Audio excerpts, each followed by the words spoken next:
Hello everybody, myself Govind Kumar and here we are to discuss Unit 3 that is partial order set and आज इस discrete structure and theory of logic में हम discuss करेंगे partial order set क्या होते हैं और उसके ऊपर हम न्यूमेरिकल्स करेंगे। मैं बता दूं क्लास की ये हमारी यूनिट थर्ड में आपको जो डिस्कस करना है उसमें तीन चैप्टर्स हैं generally, that is first is partial order set, second is lattice and third is Boolean algebra. तो मैं बताऊं कि ये हमारे एकेडमिक सिलेबस के लिए तो इम्पोर्टेंट है ही, एज वेल एज गेट और नेट के लिए भी बहुत ही इम्पोर्टेंट है। इससे 1 मार्क्स के ऑब्जेक्टिव क्वेश्चन बहुत पूछे जाते हैं और आपने एकेडमिक्स में जो है पार्शियल ऑर्डर सेट क्या होते हैं इससे 2 नंबर की दूरी भी बहुत पहले से पूछी जाती है कि पार्शियल ऑर्डर सेट क्या होते हैं, या आपका 7 नंबर का इसमें न्यूमेरिकल्स आ सकता है कि पूछ सकता है कि पार्शियल ऑर्डर सेट क्या होते हैं और क्या ये गिवन रिलेशन जो है वो हमारा पार्शियल ऑर्डर सेट है या नहीं है। तो इसमें हम देखेंगे, मान लीजिए कि पार्शियल ऑर्डर सेट अगर हमें डिफाइन करना है तो सपोज कि हमारे पास क्या है, ये एक सेट है, नॉन यूक्लिड सेट है और इसमें ये कोई रिलेशन, ठीक है।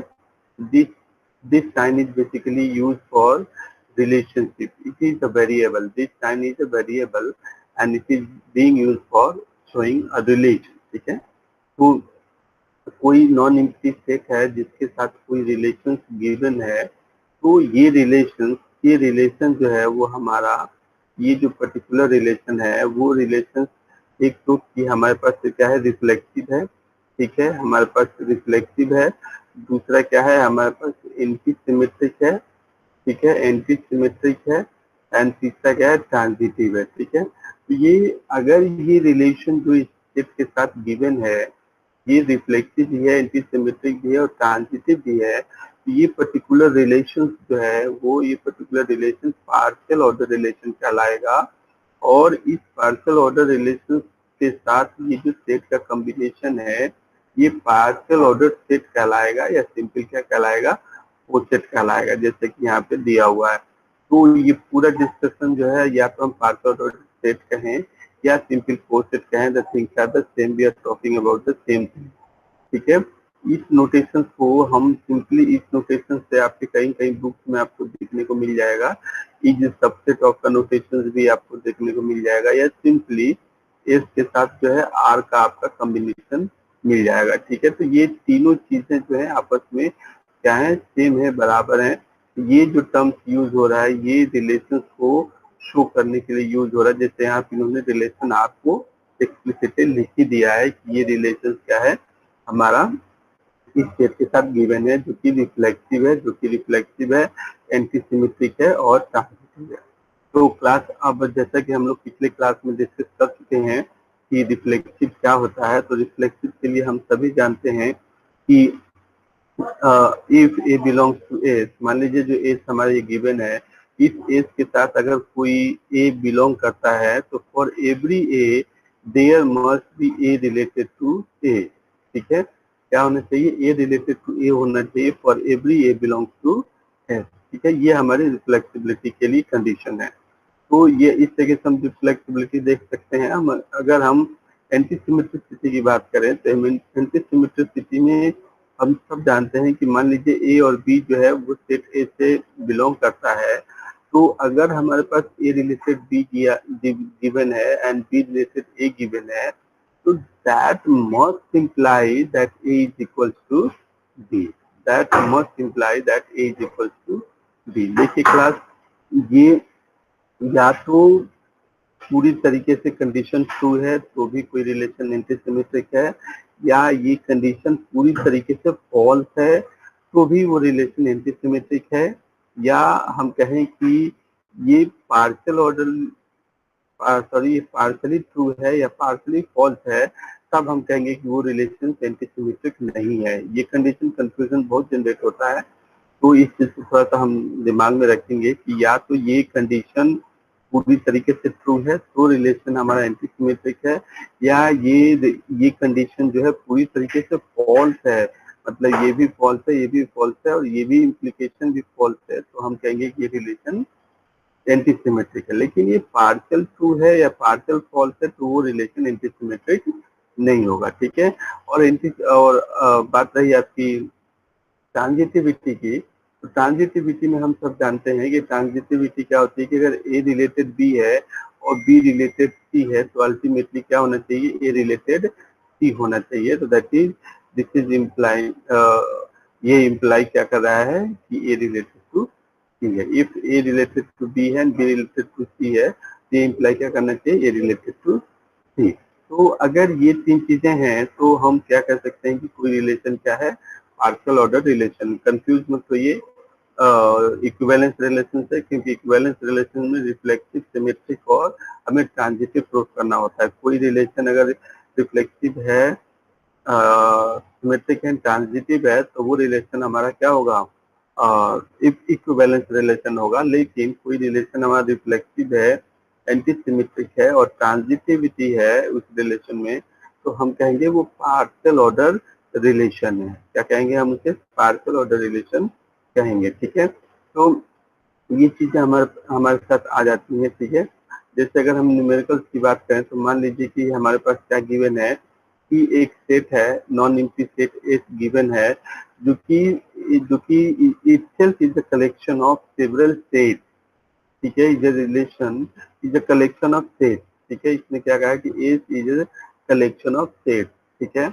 और रिलेशन क्या है हमारे पास, रिलेशन है सबसेट ऑफ का, दैट इज सबसेट ऑफ का रिलेशन है। तो क्या कोई सेट के कलेक्शन का जो सेट है और उसका रिलेशन इज सबसेट ऑफ का है, तो क्या ये जो हमारे पास कॉम्बिनेशन बन रहा है, जो सिस्टम बन रहा है, क्या ये रिलेशन हमारा पार्शियल ऑर्डर रिलेशन होगा। तो सिंपली इस चीज को हमें प्रूव करने के लिए हमें क्या प्रूव करना पड़ेगा कि क्या ये रिफ्लेक्सिव है, क्या ये ट्रांजिटिव है या क्या ये एंटीसिमेट्रिक है। तो सिंपली आप क्या देख सकते हैं कि कोई भी, मान लीजिए कि हमारे पास एक एस गिवन है और इस एस में क्या है, एक सेट गिवन है, क्या है का, ए का बी का, ठीक है। एक सेट है हमारे पास, मान लीजिए किस चीज का, बी का, ठीक है। एक सेट हमारे पास गिवन है सी एंड डी का, ठीक है। इस तरीके से हमारे पास क्या है, सेट गिवन है। तो अगर ये सेट गिवन है तो हम सभी लोगों को पता है कि every A belongs to a, ठीक है। या हम इस तरीके से कहें कि हर एक एवरी सबसेट जो है, एवरी सबसेट हम कह सकते हैं कि एवरी सेट बिलोंग्स टू ए, क्या है, वो अपने आप का ही सबसेट है। मान लीजिए एवरी सेट ए, सपोज हमने इस सेट का नाम क्या दे दिया, ए दे दिया। तो कोई भी सेट ए जो कि ए से बिलोंग करता है, हम सब जानते हैं, क्या जानते हैं कि every set A is a subset of itself. तो इस तरीके से हम क्या लिख सकते हैं कि A is related to a, ठीक है। तो हम क्या कह सकते हैं कि रिफ्लेक्सिबिलिटी का कंडीशन जो हमारे पास आता है, वो रिफ्लेक्सिबिलिटी की कंडीशन हमारी क्या हुई, ट्रू हो गई। तो हम क्या कह सकते हैं कि ए रिलेशन हमारा क्या है, रिफ्लेक्सिव है।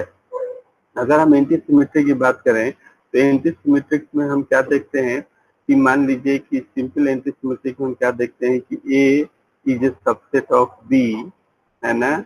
और हम कहें लगे हाथ कि B is a subset of A, तो ये क्या इंप्लाई करता है, ये इंप्लाई करता है कि A is equal to B. ये क्या इंप्लाई करता है, ए इज इक्वल टू बी, जैसा कि हम पहले क्लासेज में डे मॉर्गन वगैरह प्रूफ करने के चक्कर में देख चुके हैं।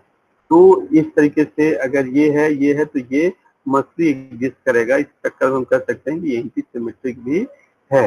अगर हम ट्रांजिटिव की बात करें तो ट्रांजिटिविटी के लिए हम क्या देख सकते हैं कि सीधी सी बात है, ट्रांजिटिविटी के लिए देख सकते हैं कि अगर ए हमारा सबसेट है किस चीज का, बी का, और बी हमारा सबसेट है किस चीज का, सी का, तो अल्टीमेटली ए क्या है, हमारा सबसेट है किस चीज का, सी का। तो अगर इससे हमें निकल के आता है ए रिलेटेड बी, है ना, इससे निकल के आता है और इससे निकल के आता है बी रिलेटेड सी, तो इससे क्या निकल के आता है, ए रिलेटेड सी। तो हम क्या देख रहे हैं कि ये क्या है, ट्रांजिटिव भी है। तो कोई रिलेशन अगर एंटी सिमेट्रिक है, ट्रांजिटिव और रिफ्लेक्सिव है, हम उस रिलेशन को क्या कहेंगे, हम उस रिलेशन को पार्शियल ऑर्डर रिलेशन कहेंगे। और ऐसे पार्शियल ऑर्डर रिलेशन के साथ अगर कोई सिस्टम हमारा बन रहा है या कॉम्बिनेशन बन रहा है, तो हम उस चीज को क्या कहेंगे, पार्शियल ऑर्डर रिलेशन कहेंगे या सिंपली पार्शियल ऑर्डर सेट कहेंगे। ठीक है, ये बहुत ही इंपॉर्टेंट है, हम ये तीनों नोटेशन हम यूज करते हैं। हम नेक्स्ट लेक्चर्स में देखेंगे कि ये चीजें कैसे हम आगे यूटिलाइज करते हैं और कैसे हम इस चीज का वर्कआउट करते हैं। तो thank you for the lecture, thank you class, thank you.